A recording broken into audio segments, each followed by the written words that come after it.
O Congresso bloqueou a tentativa de Massacana de acabar com a integração entre os Estados Unidos e Israel.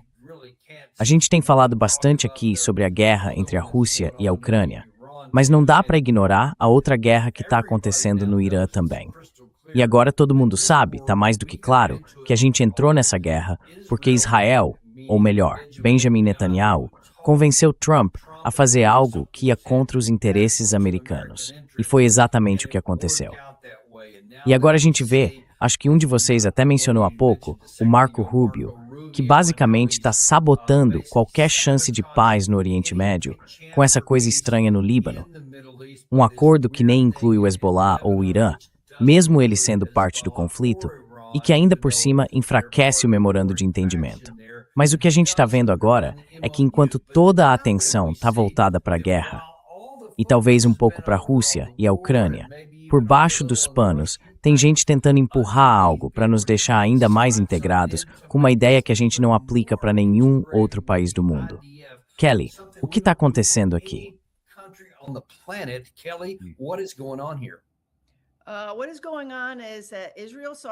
O que está acontecendo é que Israel percebeu o que estava por vir. Eles sentiram que o público americano já não se sentia mais à vontade em continuar dando 3,8 bilhões de dólares por ano em ajuda militar, sem nenhuma condição. Eles simplesmente perderam toda a credibilidade e o apoio do povo americano. As pesquisas mostram isso, uma depois da outra. Então, o que eles estão fazendo? Estão dizendo, tudo bem, não vamos pedir a renovação dessa ajuda. Mas, na prática, o que estão fazendo é trabalhar nos bastidores com o Congresso, com alguns membros do Congresso que são mais próximos, para transferir essa ajuda para algo mais discreto, mais escondido. É basicamente isso que estão fazendo. Existe um projeto dentro da Lei de Autorização de Defesa Nacional que aumentaria ainda mais a integração entre os exércitos dos Estados Unidos e de Israel. E como é que eles conseguiram isso?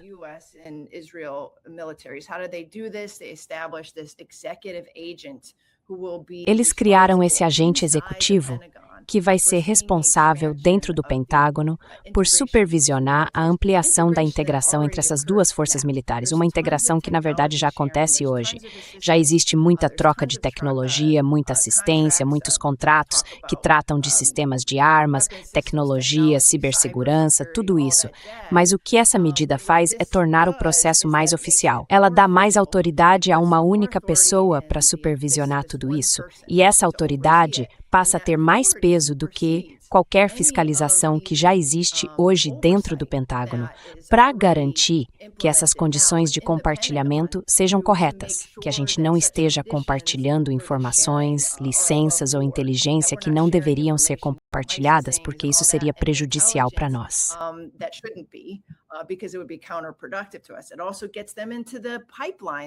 Isso também coloca eles dentro do sistema da cadeia de suprimentos mais do que nunca. E isso é realmente preocupante, porque agora os seus representantes nem votam mais sobre isso. A gente não tem voz nenhuma. Nada disso é feito às claras. Tudo acontece no nível contratual, dentro dos processos de compra e aquisição. E é assim que eles vão continuar recebendo esse tipo de ajuda da nossa parte. Então, o Tom Massie e o Ro Khanna tentaram uma ação, uma emenda, para tirar esse trecho do NDAA. Mas ela precisava passar pelo Comitê de Regras. E adivinha, o Comitê de Regras é liderado por republicanos que, muito provavelmente, recebem bastante dinheiro do AIPAC. E eles não deixaram a emenda entrar no pacote final. Então, a tentativa deles de remover essa parte acabou morrendo essa semana.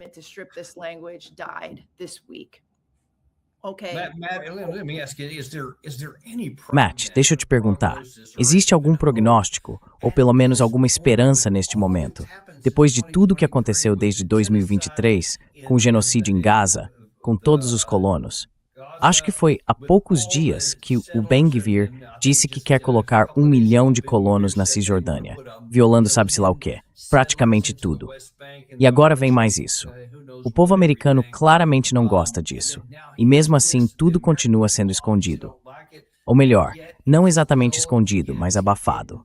Será que ainda há esperança de que o povo americano finalmente levante a voz e diga chega, Ou estamos condenados a deixar essa pequena minoria de pessoas muito ricas ditar como o nosso próprio governo funciona?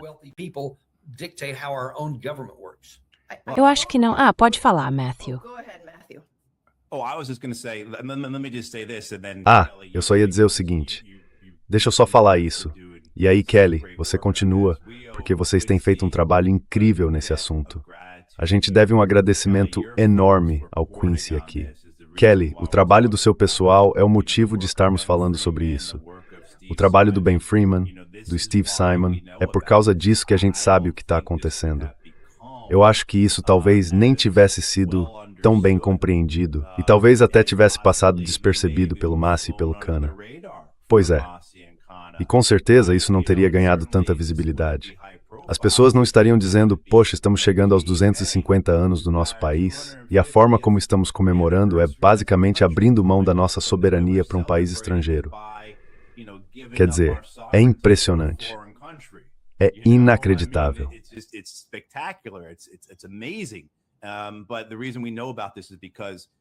Mas o motivo de a gente saber disso é porque vocês fizeram esse trabalho. E eu acho, Dani, rapidinho que você perguntou, jogando de volta para Kelly, eu acho que o ponto central de tudo isso é que o fato de eles precisarem ir tão longe de terem que fazer essas coisas mostra o progresso que o povo americano fez ao dizer a gente não vai participar disso.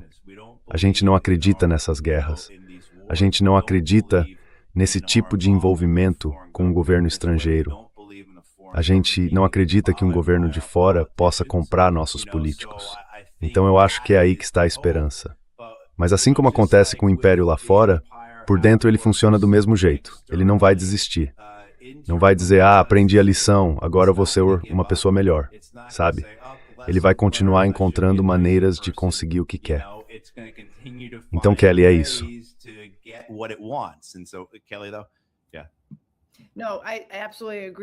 Não, eu concordo totalmente, Matthew.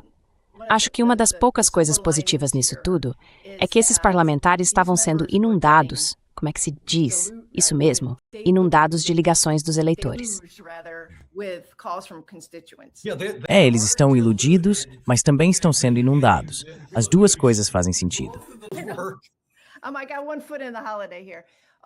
Eu tô meio com o pé no feriado aqui.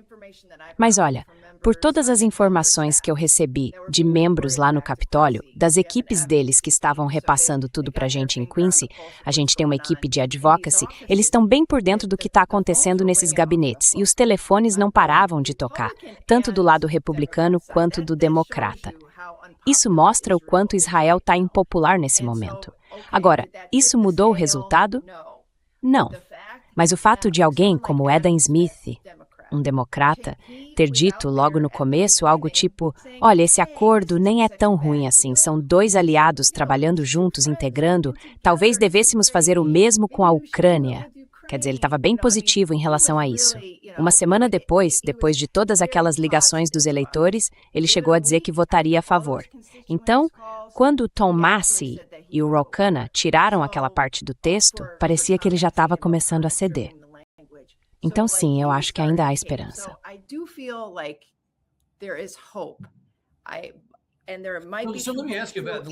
Deixa eu te perguntar uma coisa, do ponto de vista legislativo, de como isso funciona na prática. Esse ponto específico foi derrotado, claro. Mas mesmo com essa emenda retirada do NDA, ainda falta muito para esse projeto ser aprovado. Ainda há espaço para que as pessoas se mobilizem e digam não, a gente não vai simplesmente aceitar que perdemos. Existem outros caminhos, outras frentes de batalha que dá para seguir?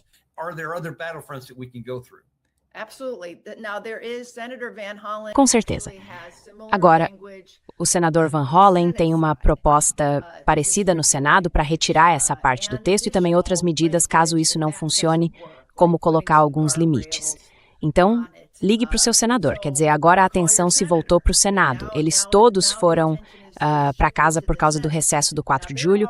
Não tem nada que a gente possa fazer neste momento. Nenhuma ação pode ser tomada agora.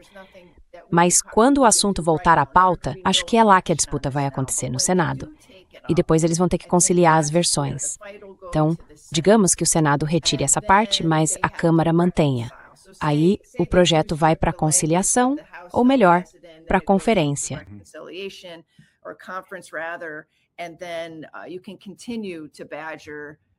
E aí você pode continuar pressionando seus colegas sobre essa conversa.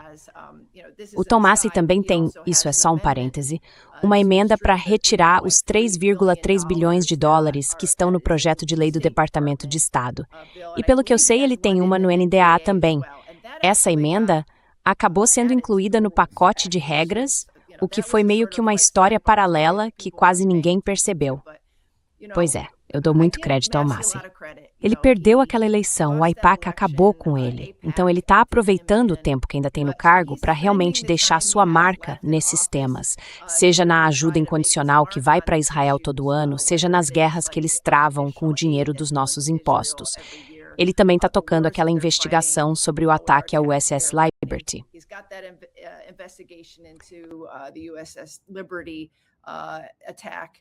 Também concordo com isso. Então eu sinto que, sabe, ele é o único republicano que realmente está cuidando dos interesses do povo. Infelizmente, ele faz parte de uma minoria bem pequena. A gente tem mais esperança nos democratas, mas eles não estão na liderança. Então é isso. Pelo menos ainda não. Meio cheio, ou como você quiser chamar, mas... Então, Matt, deixa eu te perguntar uma coisa. Eu sei que você já trabalhou bastante com movimentos de base no passado. Você já chegou a se candidatar no seu estado antes? O que dá para fazer depois do feriado para isso não morrer? Tem algo que as pessoas possam fazer para manter esse assunto vivo?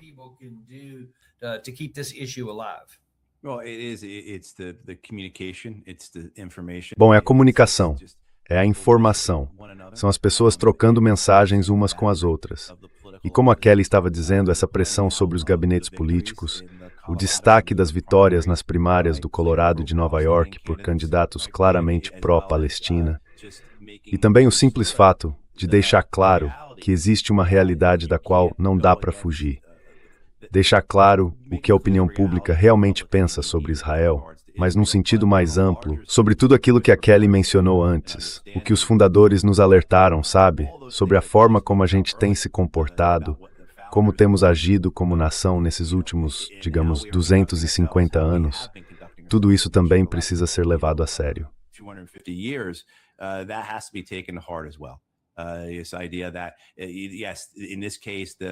Essa ideia de que sim, nesse caso o assunto é Israel, mas no fundo são questões muito maiores.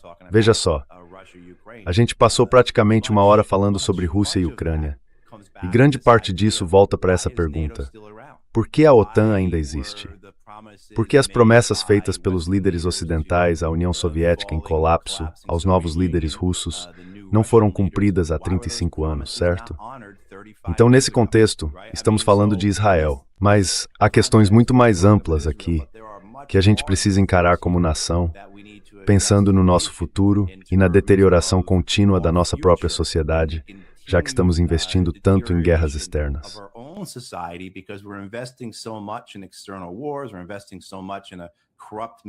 A gente está investindo tanto num complexo militar e industrial corrupto, estamos corrompidos por influência estrangeira. E aí é surpresa que a nossa economia esteja do jeito que está? É surpresa que a nossa infraestrutura esteja nesse estado? É surpresa que as gerações mais jovens não se vejam com o futuro pela frente, né? Dá para se surpreender com alguma dessas coisas. Quando é assim que a gente se comporta no mundo, e é assim que o nosso governo define suas prioridades. And I'm sorry, Matt, I want to ask you to comment on that headline Gary's showing right there. CENTCOM considers relocating U.S. bases from Gulf states to Negev after painful Iran strikes. As a military man who served a lot in combat and in this region here, does this make any sense, or I'm just thinking out loud here? Em vez de se envolver ainda mais em Israel. Instead of just going deeper into Israel. Eu acho que esse seria o caminho mais lógico. Certamente o mais popular, mas também o mais lógico. Só porque você se muda para o Negev não quer dizer que vai deixar de ser alvo de drones e mísseis. Isso é muito mais uma decisão política. São os kuwaitianos e os sauditas, de forma bem educada, nos mostrando a porta de saída. Os qatarianos também estão fazendo o mesmo. Acho que o Bahrein ainda está comprometido conosco por algum motivo. E os emiradenses, claro, já deixaram claro que preferem fazer parte de um eixo americano-israelense na região. Mas quer dizer, é quase como se eles estivessem tentando... Bom, voltamos à estratégia de segurança nacional do governo Trump, certo?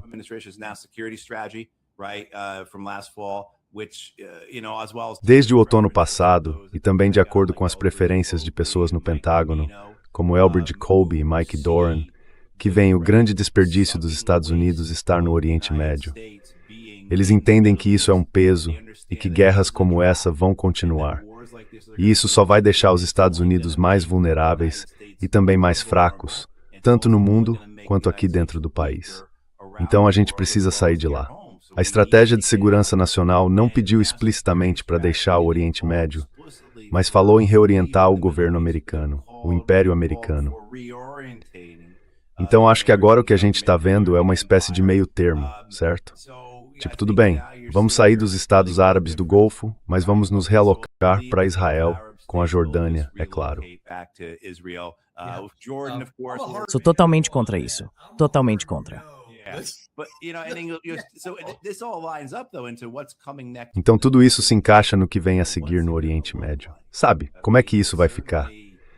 Quer dizer, essa ideia de que essa guerra vai trazer mais estabilidade, eu realmente não vejo isso acontecendo. À medida que a gente reorganiza as alianças e cria esses novos blocos, e enquanto a Jordânia continua fiel a Israel e aos Estados Unidos, e os Emirados se juntam a eles, vamos ver o que os egípcios vão fazer. É isso. Mas essa ideia de que mudar para o Negev vai, de alguma forma, tornar as coisas mais seguras ou mais estáveis, isso não faz o menor sentido.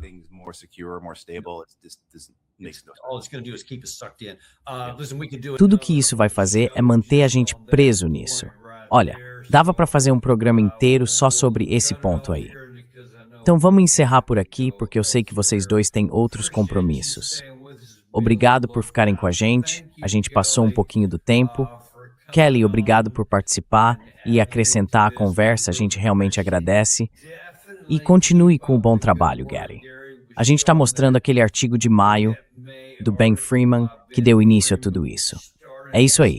Continue fazendo esse tipo de trabalho, publicando e divulgando coisas assim. A gente agradece demais. Muito obrigado. Agradeço a você e a você bem, Pat. Frank, obrigado a você e a todo o pessoal. A gente se vê no próximo episódio do Daniel Davis Deep Dive. Olha, eu não fico tentando convencer ninguém a comprar ouro, nem dizendo como cuidar da carteira de ações, mas tem um jeito de você ajudar a gente. Se inscreve, dá um like e compartilha isso com alguém que você gosta. Share this with somebody you love.